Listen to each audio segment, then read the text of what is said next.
Fala galera, começando mais um vídeo aqui no canal Investimentos e Ações, seja bem-vindo. Meu nome é Pedro, a gente trabalha aí com educação financeira. Há pouco tempo a gente conheceu esse mundo dos investimentos e a minha missão aqui na internet é divulgar conhecimento voltado a despertar a população brasileira e quem me assiste, no planeta, o quanto é bom investir, o quanto é bom realmente dar valor ao dinheiro que ganha. O brasileiro, por exemplo, ele não está acostumado a investir, ele gosta muito de apostas, de joguinho, tigrinho, aquela coisa toda, o jogo do bicho.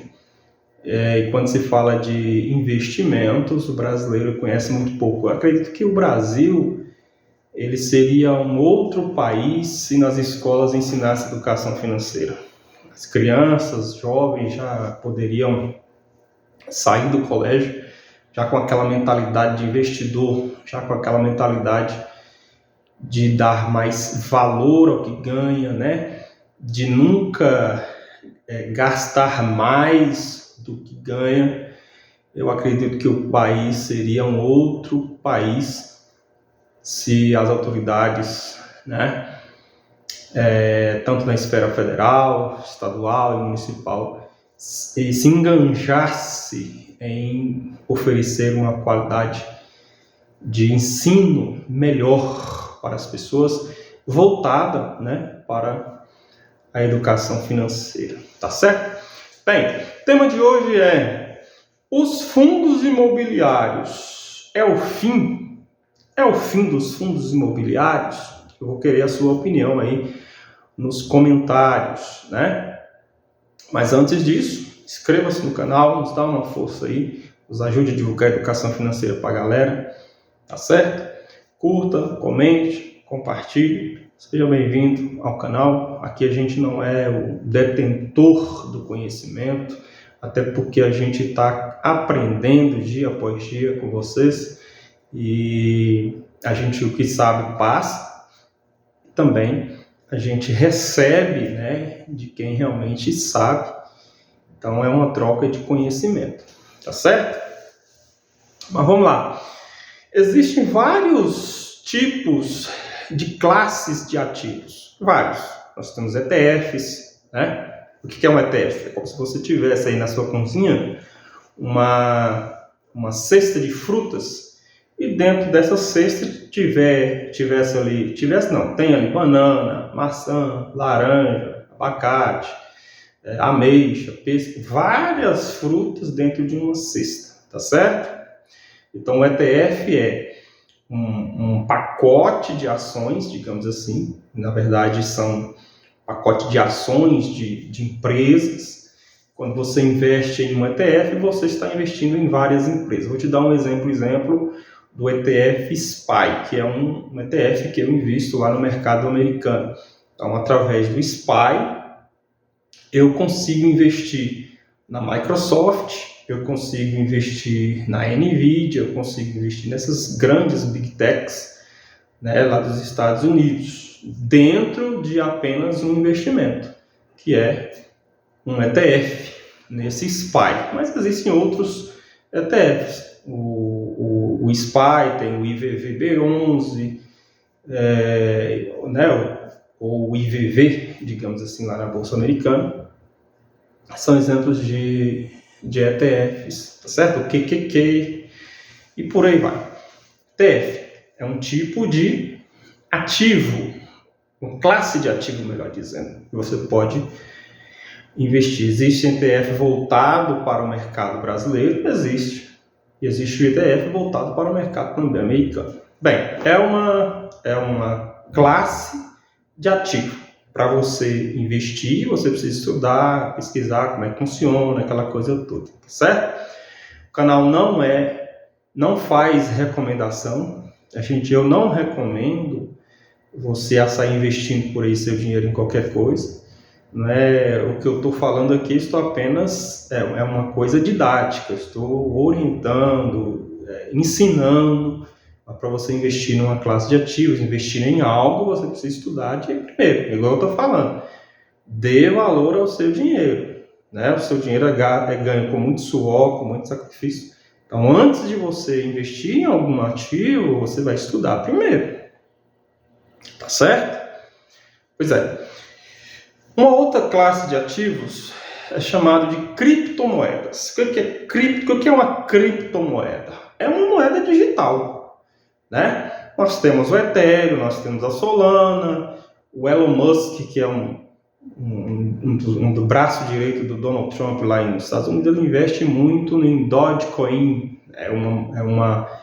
também uma moeda digital. Mas a moeda mais promissora, mais valorizada e a que mais chama a atenção dos investidores do mercado de criptomoedas é a moeda chamada Bitcoin. Tá certo? Que hoje ganhou-se popularidade, ganhou-se notoriedade, porque há um tempo atrás, há 10 anos atrás mais ou menos, o Bitcoin ele valia muito pouco, tá certo? Era questão de 20 mil dólares, 15 mil dólares, ninguém dava tanta credibilidade no Bitcoin. Hoje, depois de 10 anos mais ou menos, o Bitcoin já está batendo aí 100 mil dólares em reais, dá mais de 600 mil reais, ou seja, quem comprou um Bitcoin aí de 2, 3 mil dólares há pouco tempo atrás, hoje está surfando, nadando aí no dinheiro, porque soube esperar, soube comprar, acreditou na moeda e hoje está surfando aí essa alta valorização. E há quem diz, vários economistas, várias casas de análises, né, de investimentos, já falam que o Bitcoin pode chegar a 1 milhão de dólares. Quando vai acontecer, ninguém sabe.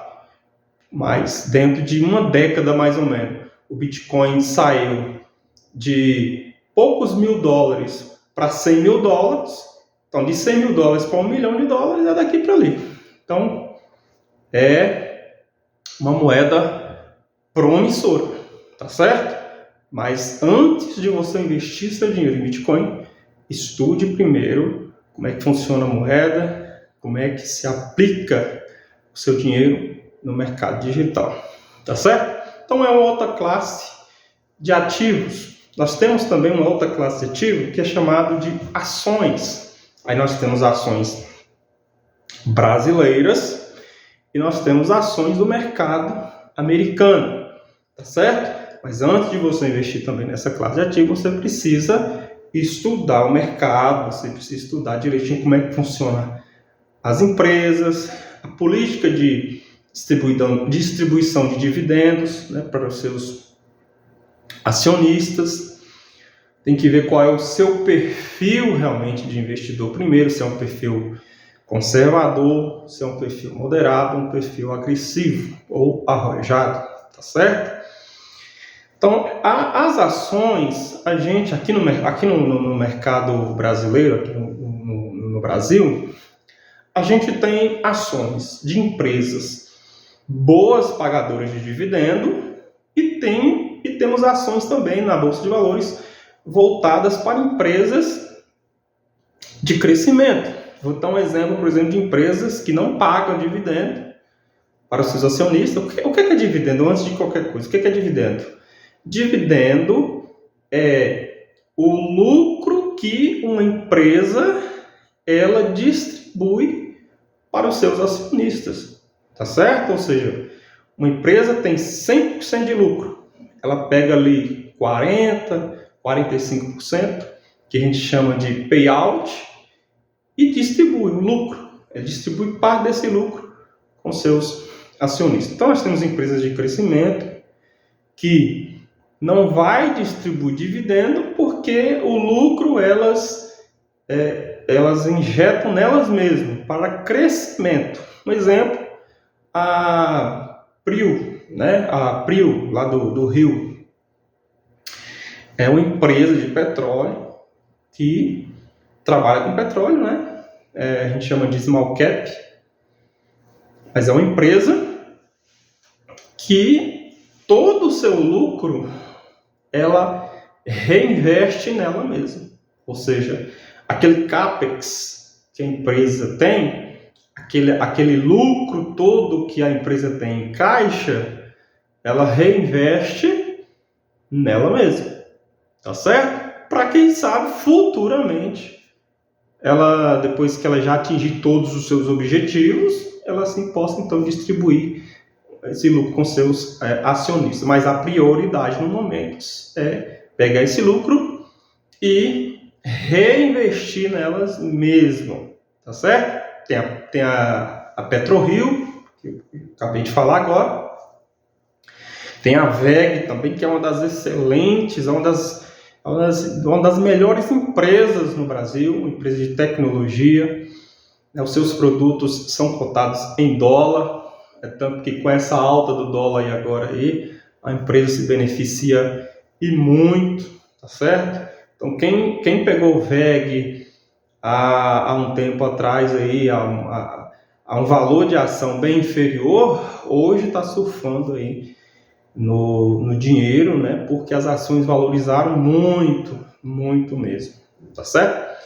Mas além de empresas de crescimento, nós temos empresas de dividendos, ou seja, empresas que distribuem uma boa parte do seu lucro para os seus acionistas, tá certo? Ou seja, são empresas que têm excelentes receitas, tá certo?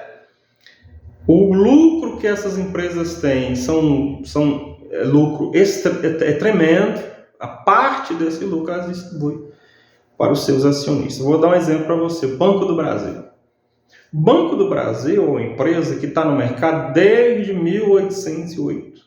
Já atravessou a Primeira Guerra Mundial, já atravessou a Segunda Guerra Mundial, já atravessou nos anos 60 com os militares no poder, já atravessou o impeachment de Fernando Collor de Mello nos anos 90, já atravessou o impeachment de Dilma em 2016. Então, com tantas crises que o Brasil já enfrentou, tanto política, crise econômica, crise moral, em tudo, o Banco do Brasil permanece firme até hoje. Então, é uma excelente empresa para a gente investir. E outra coisa, o Banco do Brasil hoje é uma das empresas que eu invisto de olho fechado. Eu invisto de olho fechado, porque eu confio na política da empresa, eu confio na empresa, tá certo?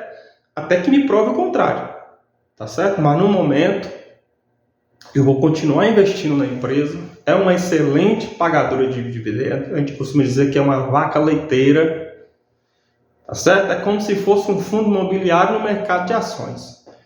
Então, a empresa chamada Banco do Brasil é uma das excelentes empresas pagadoras de dividendos e que a gente pode investir de olho fechado. Por quê? Porque tem excelentes receitas, um ROI excepcional, um payout fantástico, distribui para os seus acionistas uma excelente parte do lucro, tá certo? Chega a pagar de 6 a 8 vezes no ano, ou seja, distribui para os seus acionistas dividendos, né? De 6 a 8 vezes no ano. Então não tem como deixar de investir numa empresa dessa. Eu invisto de olho fechado e o meu objetivo é acumular o máximo de ações possíveis, porque quanto mais ações, mais dividendo na minha conta, tá certo? Então, Banco do Brasil. Também nós temos a BB Seguridade, que também é gerida ali pelo Banco do Brasil, né? Mas como a gente sabe que o agronegócio ela é muito forte no país, no Brasil, corresponde a mais de 20% de todo o PIB brasileiro vem do agronegócio. Mas eu não sei te falar agora quantos por cento, mas só sei que é uma excelente porcentagem do PIB brasileiro vem do agronegócio. Então a BB Seguridade trabalha muito com agronegócio, tá certo? E o Banco do Brasil é a empresa que está por trás aí da BB Seguridade. Então a BB Seguridade também distribui excelentes dividendos para os seus acionistas. Nós temos a Itaúsa também, né, que é a controladora do Banco Itaú. Nós temos o próprio Banco Itaú também, que é um excelente pagador de dividendos. Nós temos também uma empresa excelente também para quem a gente carrega até para aposentadoria, que é a Sanepar, né, a Companhia de Saneamento do Paraná. Então, são excelentes empresas, excelentes pagadores de dividendos, né, excelentes empresas que você pode comprar, segurar em carteira e contar aí com seus dividendos. Essas empresas são excelentes pagadoras de dividendos. Nós temos a Copasa também, aqui em Minas Gerais, nós temos a CEMIG, nós temos na Bolsa de Valores também, nós temos a Taesa, que é uma excelente pagadora de dividendos, uma empresa de energia elétrica, né, de transmissão, é o filé mignon, digamos assim, da parte de elétrica, digamos assim, é o filé mignon, uma empresa excelente. A Taesa, tem a Transmissão Paulista, né? São excelentes empresas mesmo. Mas para investir nessas empresas você precisa estudar. Eu acho que você não pode gastar seu dinheiro ali suado numa coisa que você não conhece. Você tem que estudar, tá certo? Aqui no canal eu não faço recomendação de compra, mas eu ensino e mostro e oriento e falo sobre educação financeira. Tá certo? Agora, se você quer investir seu dinheiro em A, em B, C, algum ativo, você precisa estudar o caso. Estude primeiro, analise, depois você investe. Tá certo? Então, uma outra classe de ativos que a gente tem são ações, que eu já acabei de falar para vocês, ações brasileiras, ações americanas, né? E nós temos também uma outra classe de ativos chamada de fundos imobiliários. Aí já é diferente de ações, já é diferente de ETF, já é diferente de criptomoeda. Aí eu já estou falando de um mercado imobiliário, tá certo? Então vamos lá. Igual eu falei para vocês, os fundos imobiliários realmente é o fim dos fundos imobiliários em pleno século XXI, no ano de 2025? Então, para a gente responder isso aí, a gente precisa analisar uma coisa. O mercado imobiliário, ele sempre existiu. Ele sempre vai existir, tá certo?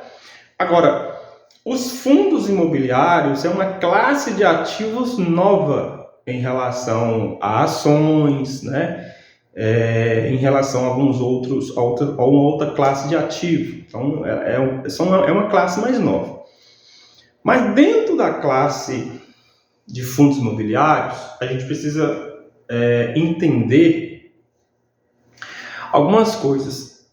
Existem fundos de papel, fundos imobiliários de papel, existem fundos imobiliários de tijolo, existem FOFs, que são fundos de fundos, e ainda existe o chamado de fundo híbrido, tudo voltado para o mercado imobiliário. Vamos lá, fundo de papel. O que é fundo de papel? São fundos imobiliários atrelados a dívidas, que mexe com CRI, Certificado de Recebíveis Imobiliários, né?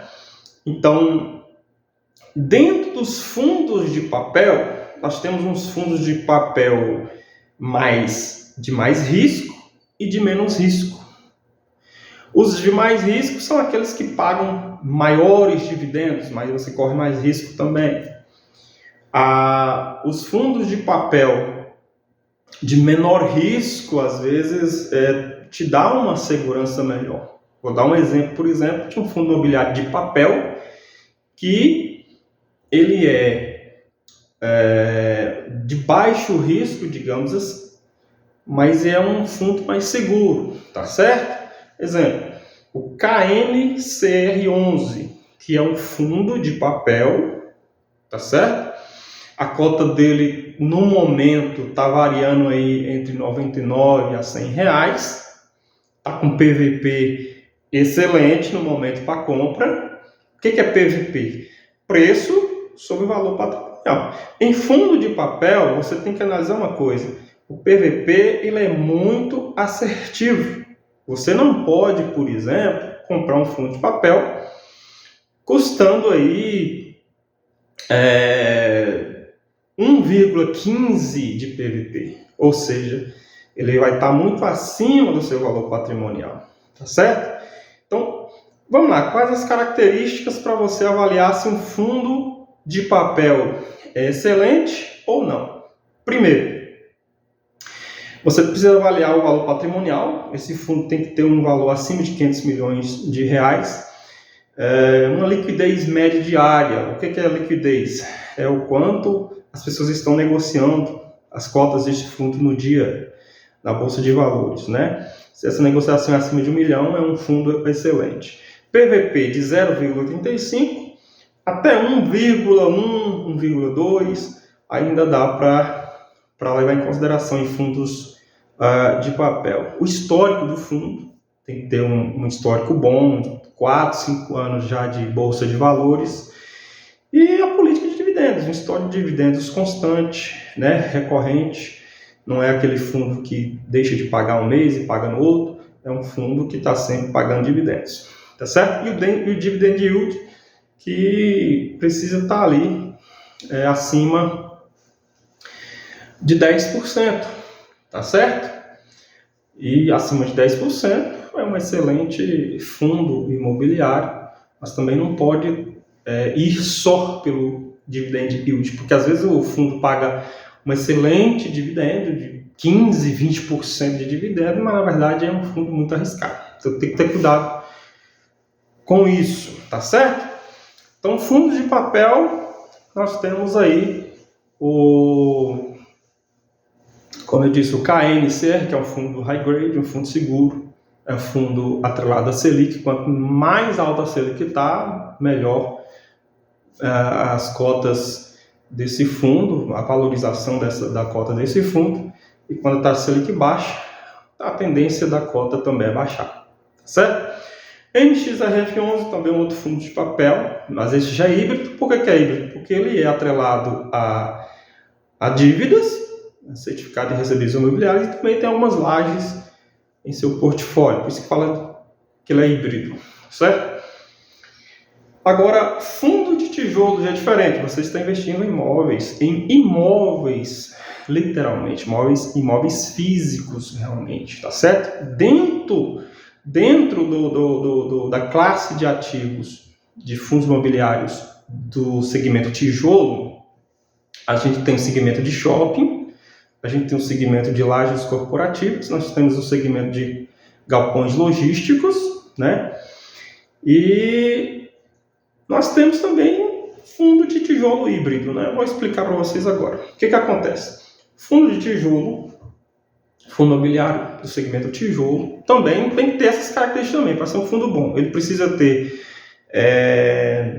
um valor patrimonial acima de 500 milhões, ele precisa ter uma liquidez média diária de acima de 1 milhão de reais, né? Ele precisa ter um PVP aí de 0,85 a 1,5 por aí, porque o PVP também a gente, para fundo de tijolo, não analisa tanto, mas também não pode estar tão alavancado, ou também não pode estar tão acima do PVP, né? Então a gente tem que analisar muito também.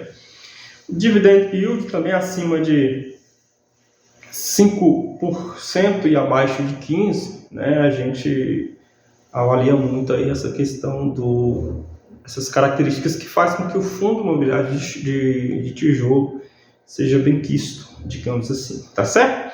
Número de imóveis também, tem que ser um fundo de tijolo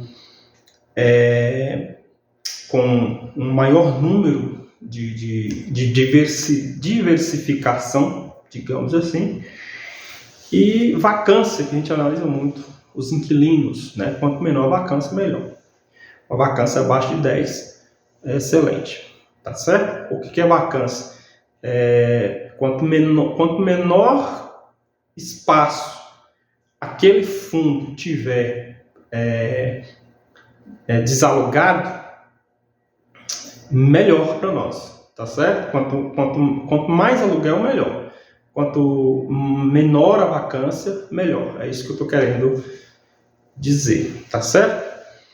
Então nós temos aí fundo de tijolo do segmento shopping, nós temos o XP-ML11, que é um excelente fundo de tijolo do segmento shopping. Está com PVP também abaixo do seu valor patrimonial, então é uma excelente oportunidade de compra. Nós temos o HGLG11, que é um fundo de logística, galpão logístico também, está com preço justo no momento, um excelente fundo, tá certo? Nós temos fundo de lajes corporativas, eu invisto muito no KNRI11, que é um fundo de laje corporativa e galpão logístico, é um fundo híbrido, né?